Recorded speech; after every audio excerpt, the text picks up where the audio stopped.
think we're recording. Thanks. So, do you want to? I'm feeling just about almost complete, and I'm wondering, did you want to record Vina talking about her vision of the world that she wants, so that we have some Vina footage, which we yeah. That's that would be the next step. Okay, so the vision. And who are you speaking to? Who am I speaking to? What is it? Yeah, Okay. We're doing this empathy circle format, and we're encouraging people to not necessarily read it first, but then just like kind of speak it, like say it, Okay. Right. The world I want is this, and that's why I'm, and right. when you say it, it can be a little longer than your one sentence. Okay. Yeah. Okay, I hear you. All right. So when I think about empathy circles and the work that we're doing, I see it as part of a bigger vision than simply the creation of empathy circles. And that's a world where communities, and so people in different types of communities all around the world are able, because people are increasingly practicing empathy, to feel seen and heard in what I would call their authentic selves, meaning they show up as and how and who they are, and it is reflected back to them that people see and hear and experience them as they are, without judgment, with full acceptance, and therefore with connection, and I would say with loving connection, compassionate connection. And so the idea of a widespread global network of people who are able to promote empathy circles, or promote the practice of empathy through circles, through tents, through whatever mechanisms it happens, is really tied to this vision of a world where no one is invisible. Wow, Vina. A world where no one is invisible, and where people can be heard and seen and reflected and accepted with no judgment. And that's the kind of world that you want, and that's what you see empathy circles as contributing toward. Yeah. Thank you. I feel heard. Yeah. And you see lots of different forms, like there can be empathy circles and empathy tents and like that, but this empathy being widespread throughout our culture. And what that means is that people are heard and held in loving connection and compassionate connection. Yeah. Thank you for that beautiful vision. May it be so. Yes, may it be so.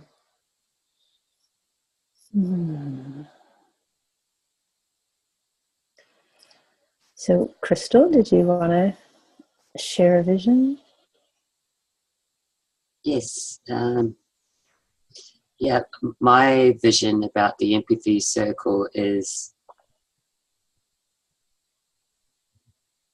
like everybody else, it's beyond us, it's global. We've all got that vision for, this to go global. And for me, I really want the empathy circle to become the world's #1 educational tool that's implemented into schools, from preschool, from kindergarten and throughout, and that it's become something that is like English, like the subject of learning English or social studies or math, that it becomes compulsory part of our curriculum, because it's viewed for its important contribution to humanity's survival and our relationships with one another. And, for me, I want the empathy circle to become an empathy movement, something that, Edwin feels also. I'd love to see the empathy circle become accredited, not just, like if you go through schooling and you get an A+ or a B or whatever, you just get that recognised accreditation, so that it becomes so highly sought after in every industry. People are seeking people that have had empathy circle training because they value what it will bring to their organisation, what it brings to communities, to people. Yeah.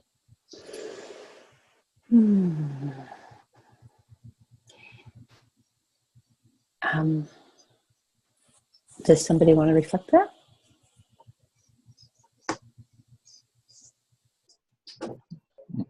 Okay, so Crystal, you have a vision that is very much for empathy circles becoming a global movement, very much like in Edwin's mindset, and very much centered around the importance of integrating the practice of empathy into education.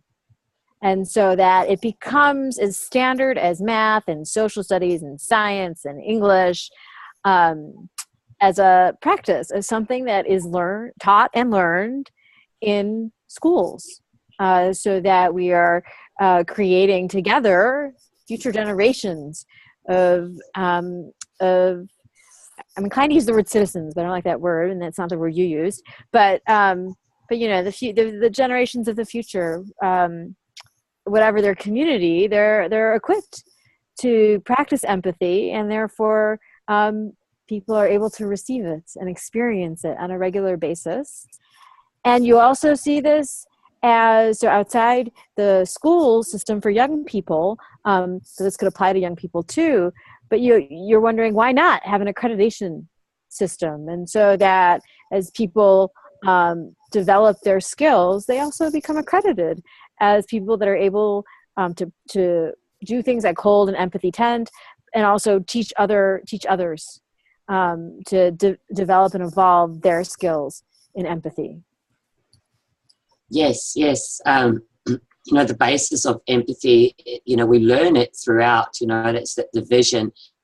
And then to also have an advanced where people just desire strongly to want to advance their skills. And, you know, my vision is to have empathy circles be recognised through leading governments, leading bodies, even through to the United Nations, and the empathy circle being recognised as a major contribution to human kindness, and that, you know, the big bodies, you know, really encourage and support empathy circle training because of the benefits. Yeah.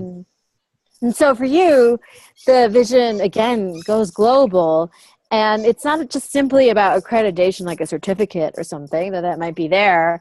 It's about bigger bodies like the United Nations or a central government body in whatever country, acknowledging publicly that empathy circles and the practice and the cultivation of empathy plays such a vital role in promoting and developing and growing human kindness. And so in the work of something like the UN, where, you know, they're promoting human rights, you're saying, yes, and underneath all this rights language is the language of kindness. And empathy plays such a vital part. And the practice of empathy and empathy circles are such a fundamental tool and technique and activity that need to, and it's vital that we recognize this at the highest levels around the country. Yes, thank you so much, Lynn. I feel heard.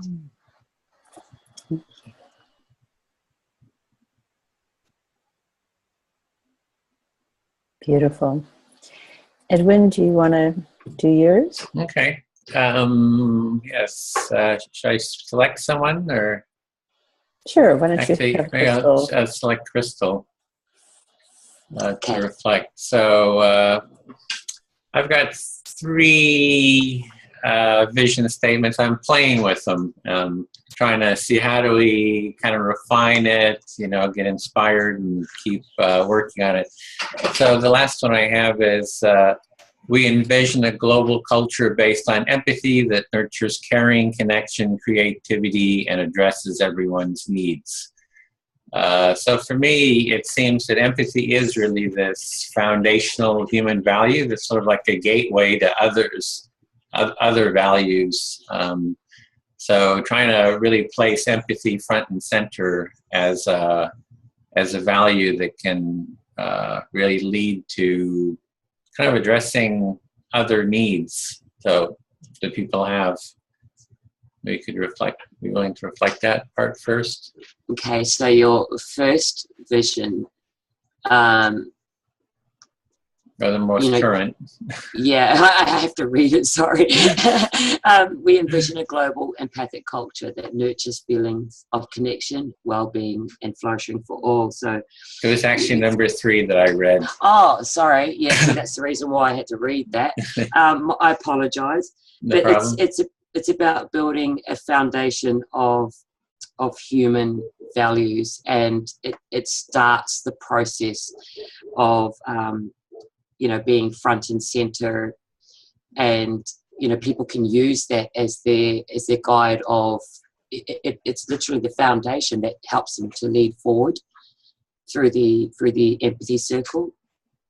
Yeah, it's more empathy in general is the value, and empathy circle is just one of many different approaches to that value of empathy. And so, maybe you can just reflect that part back. Yes. First. So the empathy circle is what leads to people having that value of empathy. It's really the key that opens that door. Yeah, I would say it's more like the person's empathy. It's more just one practice. I see it as just one practice that can support. I think it was Feldenkrais or something that Bina was doing. Physical stuff is really great too. So, massage helps. There's a lot of anything that kind of relaxes you can really help with the empathy. So, empathy circles is kind of like one method that can get us on that path towards this vision. And part of it, was, you talked a lot about the vision. Where are we going? So this is sort of addressing that. Of all the groups, I think you were the person that most strongly talked about, we need a vision. And this is more than just sitting around having an empathy circle. We're going somewhere. There's a pathway that we're on to get to that. And I guess I commend you for having this sense of vision. We got to have a vision. So for you, the empathy circle is the path to the vision of empathy. It's literally that road, the beginning process for a bigger picture. But this is the start. This is where we all need to start and move forward with the empathy circle. Yeah, we got to have that vision of those feelings that we want, and when I think of, for me, it's almost like a journey of connection. Maybe that's something good. Empathy is a journey of connection. Something is the beauty. It's almost like empathy is this beauty of a journey of connection, something in there. It's just a beautiful journey towards connection. Yeah, so the empathy circle, can be, the journey. It's a beautiful journey of connection with others that participate. So, it's a I love your description of the vision there. I'm trying to be poetic here. But I'm struggling. Okay, I'm tired. I can't. So your tiredness is making you feel like you're struggling here, and you want my poetry. To have a poetic verse put in there. But it's I hear that, I feel that beautiful journey, and and connecting with others. Thank you. I feel heard. Thank you, Edwin.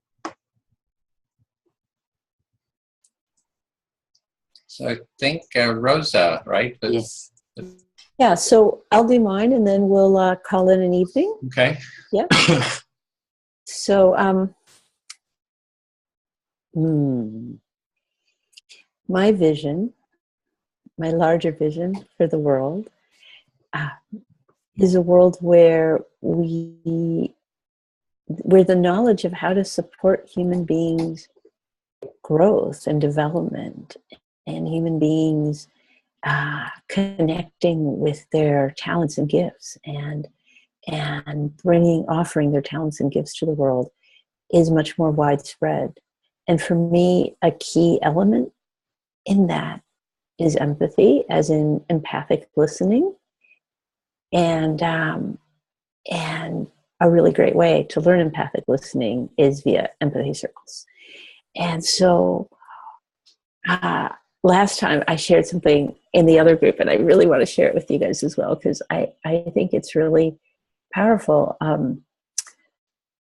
My husband's been doing a lot of reading about brain psychology, and he was reading about how when mother cats lick their kittens, that helps their brains develop. There's certain kinds of brain development that doesn't happen without that loving touch. So in our household, we often ask each other for listening. And so Bruce is now, he just made a joke out of it because he's a prankster and a trickster, and he likes to joke about everything. So now he calls listening lickening. So, oh, you want some lickening? And there's a way that, like, being heard and having somebody reflect one's words back, like for me, it feels that way. It feels like that, loving, close, brain and heart stimulating touch of deep connection that helps us grow. So that's my story. Well, maybe I'll reflect back. So what I'm hearing is there's this, your vision is a world where people kind of their creativity, their selves kind of emerges, and it's this, I don't know if there's like this emergence of who they are kind of happens. Right. So sorry, I'm realizing I wasn't clear enough. Where we all know how to support one another's emergence. So we all know how to help people come into themselves, how to support people in growing, and how to support. Yeah. So it's like your vision is a world where everyone knows how to support everyone else in this emergence, and this emergence happens. And it's like a shared support of each other's emergence that can happen. And I think I was hearing that the listening is actually a way, there's sort of supporting each other in our emergence. And if we listen to each other, and you're kind of playing with this science that you heard about the licking of cats. If you lick the kittens, they sort of emerge more, they unfold more, and so you got this kind of licking and lickening, listening and lickening, kind of licking yourself into. We lick each other into emergence, full emergence of who we are. It's kind of like Kiss,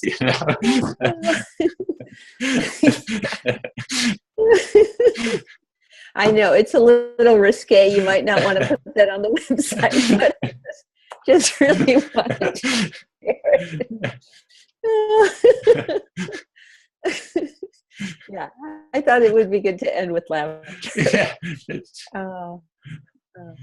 Lickening. Nice. Well, dears, Love it. It's been a real pleasure to connect this evening. Vina, you're bringing your lamp to. Yeah, beautiful. So any closing round, anything anyone wants to say in closing? I would like to say I am so pleased that I turned up today. Thank you. I'm so enjoying Rosa's laughter. Yes. It's like so energizing. It's such a mutually licking. It's a mutually licking experience. Yeah. And I was saying there's been a lot of humor today, and it's felt good. Thank you. Yes, definitely felt beautiful. I feel very loved. I know I haven't been connected as I normally am, but the connection I have to everybody is far more important to me because I feel loved and I feel supported, and I really, really thank you all so dearly for that. And I send that back to you with love from my heart to everything you all doing too. Thank you. Received. Thank you. All right. Until next week. Okay. Yes. All right. Wishing you well, Edwin. Let us know. Okay, yeah. 15. Report back Edwin, next yeah. week. We'll see. We'll be keeping you in mind on Saturday. Yeah, for sure. Yes, Crystals, definitely. your Sunday because you're a day ahead. Right. Yeah. Yes. I don't Right. want to see you on TV, Edwin. Okay. Good luck. Not unless it's holding up kisses. Yeah, eating kisses. Kiss for everyone. Thank you, Yeah. everybody. Maybe we should Thank say you. "we lickin'." I'll put that in there. We lickin'. You don't know what you've unleashed, Rosa.